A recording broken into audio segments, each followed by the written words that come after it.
Aikari wadi-inĩ ya Shamata kaunti-inĩ ya Nyandarua nĩ mahĩmbĩirie ũrĩithia wa mbũri cia iria, ũrĩmi ũrĩa moigĩte wĩna umithio mũnene ũkĩringithania na ũrĩmi wa ng'ombe.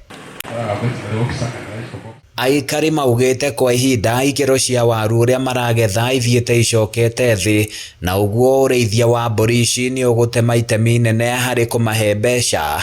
Na nĩ irĩtũteithagia na ũndũ wa kũnyua iria, ona no tũthomithie ciana tondũ ĩngĩciara no mũndũ no endie tũbũri na tũtuĩke wa gũtũteithia twĩna gĩkeno. Ti mbũri o ũguo tondũ mbũri nĩ mĩthemba mĩingĩ, no ĩno nĩ ya iria, agareha nginya mũrĩmi mũnini ũrĩa ũtangĩhota kwĩgũrĩra ng'ombe akorwo ena karia ka angĩnyua, na nĩgetha aciarithania mbũri icio nĩ igacoka imũhe mbeca thutha-inĩ tondũ mbũri ona nĩ iciaraga na mahatha merĩ ona matatũ.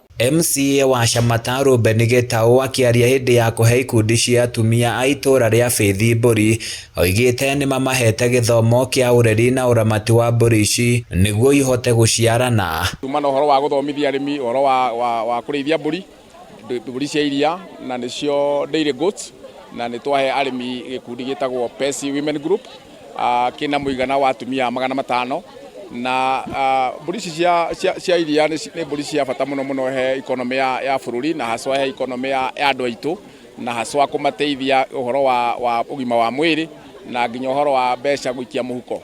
Akiuga marĩ na muoroto wa kũheana mbũri makĩria ma 5,000 nĩguo kũgĩa na ũingĩ wa iria rĩacio, amu marĩ na mwĩhoko nĩguo kũgĩa na ndĩri ya iria rĩa mbũri, kuona nĩ maretha ngwatanĩro ya thoko na ikundi iria igũraga mbũri ici. Tũthondekete gĩkundi kĩretwo Nyandarua Dairy Goats Association, kĩrĩa gĩgũcoka kĩnyitane na gĩkundi kĩa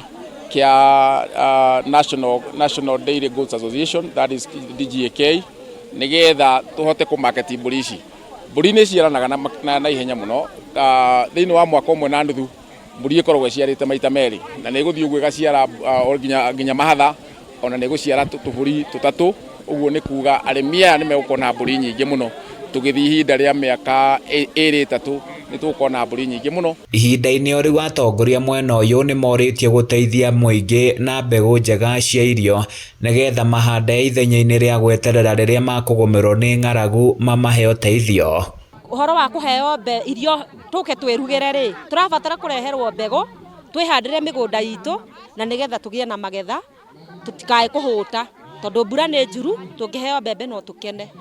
Rĩu ko twareherwo to tũhande tũhanane na arĩa angĩ mahandĩte, ĩni na nginya ona barabara ĩrĩ no tũrorerwo tondũ ĩhana mũgũnda. Handũ-inĩ ya Kameme TV kuma Shamata kaunti-inĩ ya Nyandarua, niĩ njĩtagwo Francis Mwangi wa Wawira.